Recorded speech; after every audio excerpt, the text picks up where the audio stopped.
Olá, seja bem-vinda com a Na Chave de Leitura. No vídeo de hoje a gente vai ter o Fora das Páginas, que é o número 17, onde eu vou falar das coisas que eu assisti e ouvi no mês de maio, começando com os filmes. Eu vi um filme nacional sobre o Belchior, chamado Belchior Apenas um Coração Selvagem, que tem dois diretores, Natália Dias e Camilo Cavalcante. Eu vi no Globoplay. E ele é um documentário, assim, bem em cima das entrevistas que o Belchior deu. Então tem muito ele falando, né?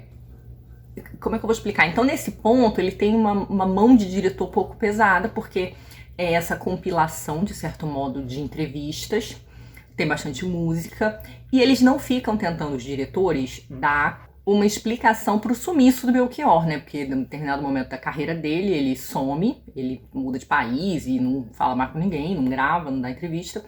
E eles não tentam resolver isso, mas é muito legal ver o próprio Belchior falando da sua obra, das suas músicas, o que ele pensava, da sua formação.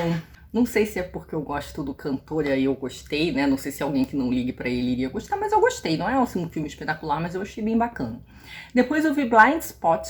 A diretora é Claudia von Allmann, eu vi no MUBI. Eu acho que tirando esse do Belchior, todos os outros filmes que eu vi foi no MUBI.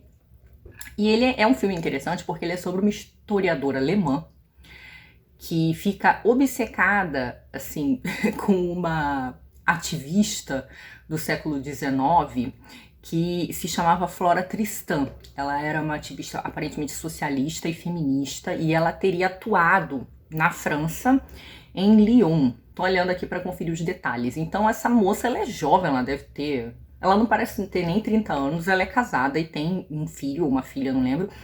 E ela decide meio que largar a família na Alemanha e ir para Lyon tentar seguir o caminho, né, os passos da Flora Tristan. Então essa pesquisa que ela faz é muito sui generis, porque ela fica tentando imaginar o que a Flora viveu, o que ela viu, o que ela escutou. Ela carrega um gravador e faz muitas gravações na tentativa de captar sons parecidos, semelhantes aos que a Flora ouviu.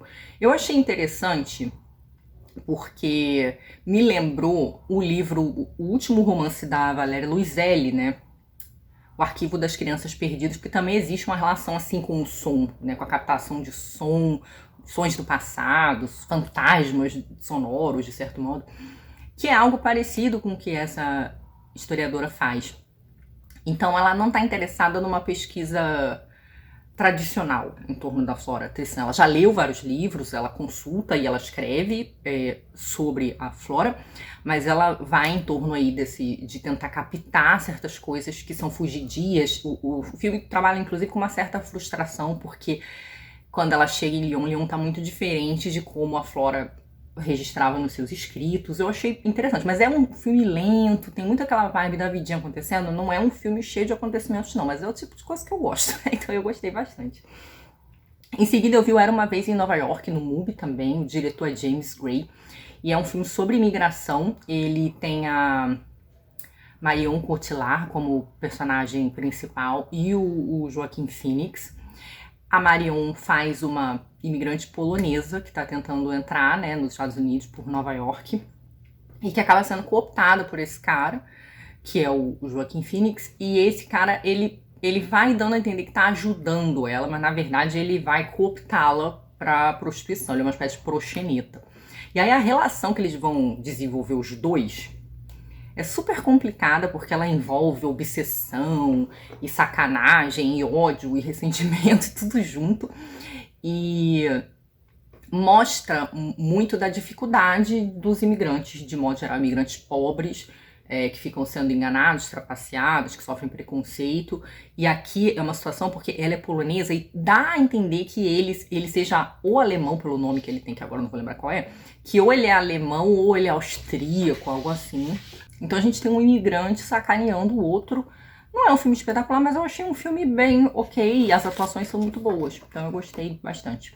Depois eu vi um filme chamado Uma Noite Sobre a Terra, de Jim Jarmusch, também no MUBI, e eu achei esse filme bem divertido. Eles são várias histórias, é um filme com sketches. Então são várias histórias que se passam em táxis. E essas histórias são inusitadas, a gente vai ter motorista que não sabe dirigir, a gente vai ter conversas estranhas, interações estranhas entre motorista e passageiro. Existe também esse ruído cultural, porque alguns passageiros são de nacionalidade diferente dos motoristas. Existe um pouco esse ruído no contato com o outro e situações bizarras, bizarríssimas. E esses táxis estão em diferentes cidades do mundo, então vai ter... São 2 cidades nos Estados Unidos, e aí vai ter se eu não me engano, um na Itália, não lembro se é Roma, vai ter Paris, enfim, vai ter diferentes lugares e situações muito curiosas. Eu gosto dos filmes do Jim Jarmusch, tem esse lado assim meio alternativo. É um filme bem humorado, que explora situações muito diferentes, né, do cômico ao mal-estar. Eu gostei bastante. Depois eu vi um filme bem curioso chamado Movimentos Noturnos, da Kelly Richard.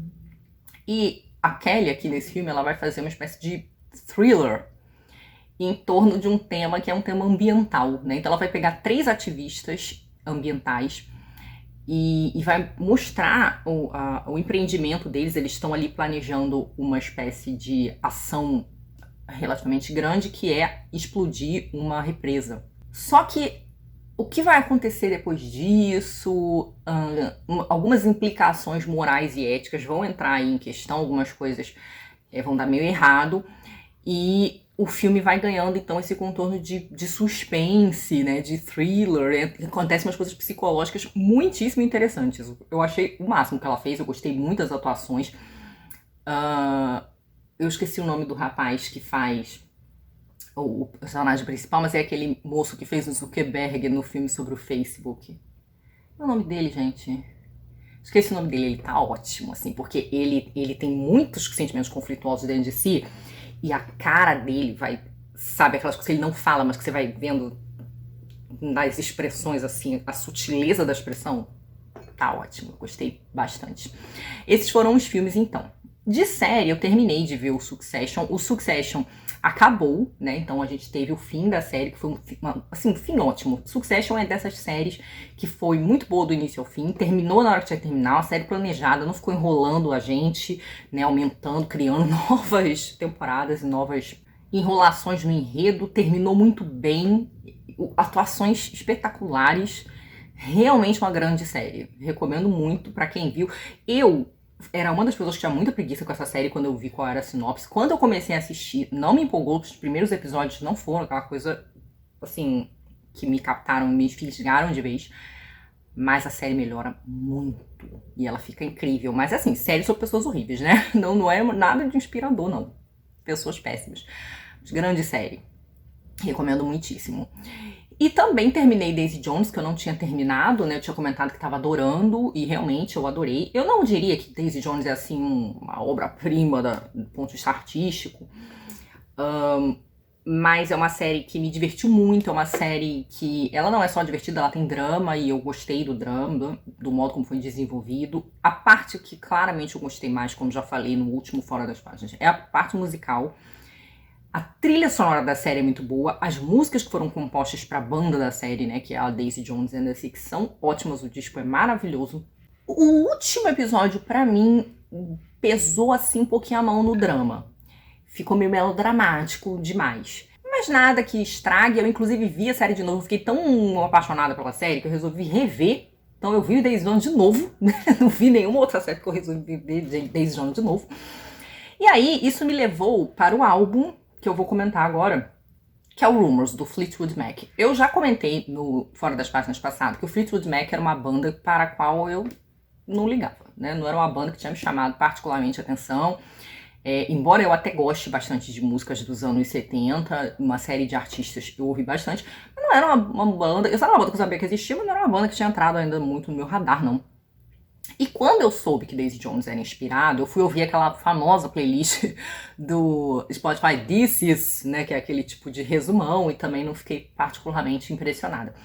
Mas, como havia, né, eu assisti algumas entrevistas sobre o Daisy Jones, algumas resenhas da série, todo mundo citava o Rumours, que é o tal do disco famoso, parece que é o disco mais famoso dessa banda, e é o disco que, de certo modo, é a fase da banda que inspirou a autora que escreveu Daisy Jones. Inclusive eles gravam tem gravações da série, né? Deixa eu organizar aqui. A série, quando mostra a banda gravando o disco, mostra eles no Sound City, que é o estúdio em que o Fleetwood Mac gravou. Ou seja, eles gravaram no Sound City. Se eu entendi bem, eles gravaram não só as cenas da série, mas eles gravaram o disco no Sound City também. Então tem todo esse diálogo aí com a história do Fleetwood Mac. Vários figurinos da Daisy Jones são inspirados nas roupas da Stevie Nicks, que é uma das vocalistas. Então tem vários, vamos dizer assim, easter eggs ali pra quem é fã. Então eu fui ouvir o Rumours. E eu amei o Rumours depois, né? Eu preciso dizer o seguinte: enquanto o Aurora, que é o disco do Daisy Jones, in the Six, foi um disco que eu gostei de cara. Gostei de todas as músicas de cara, aquele disco que me pegou de cara. O Rumours, ele é um disco mais sutil, eu diria. Em princípio, eu nem achava que ele tinha a ver com o disco da Daisy Jones. Os dois passeiam ali por uma espécie de pop rock, embora eu diria que da Daisy Jones, ele é mais pro pop rock, né? Ele tá mais num rock que é mais pop mesmo, com algumas inserções de uma experimentação ali, de uma coisa alternativa. Ouvindo Rumours, eu tenho a impressão de que, embora ele também esteja ali no âmbito do pop rock, que ele vai mais pro alternativo do que Daisy Jones. Então, eu diria que ele insere mais, ele é um disco nesse sentido mais sutil, tem uma sonoridade um pouco mais diferente, eu diria, do que o de Daisy Jones. Então, ele não é um disco que pega de cara. Inclusive, eu tive essa conversa com meu marido, que meu marido ele disse que já tinha ouvido esse disco, porque já tinha ouvido um monte de gente falando que o disco era maravilhoso também, e ele também teve essa impressão de que, tipo assim, também não foi um disco que me pegou. Então, eu acho que o Rumours, ele é um disco que vai te pegando aos poucos.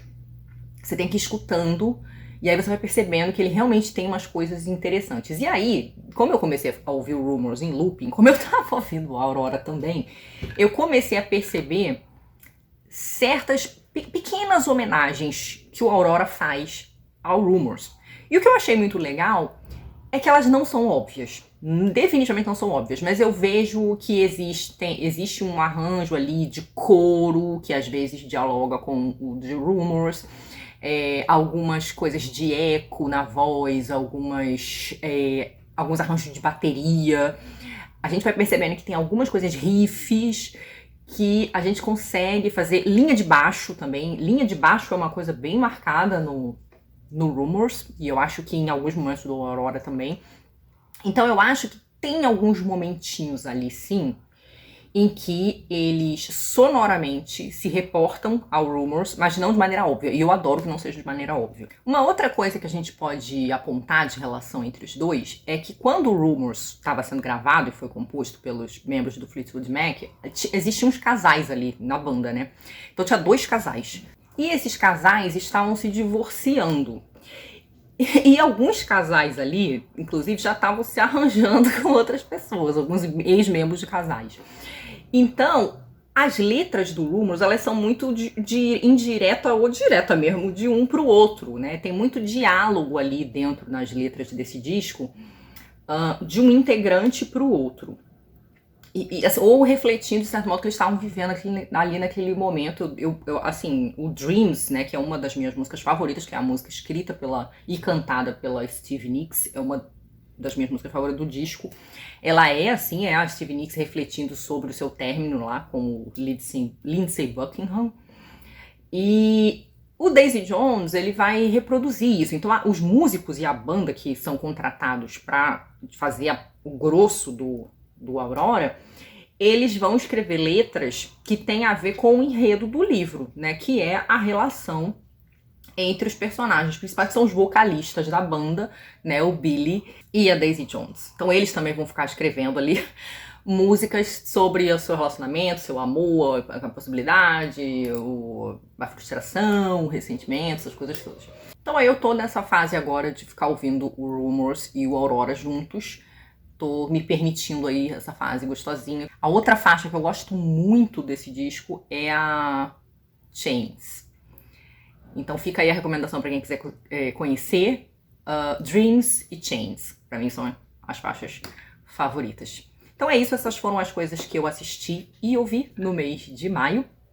Muito obrigada a todos pela companhia e contem aí o que vocês andaram acompanhando também pra gente ir atrás e fazer essa troca aqui na comunidade. Um beijo grande em todos, até a próxima.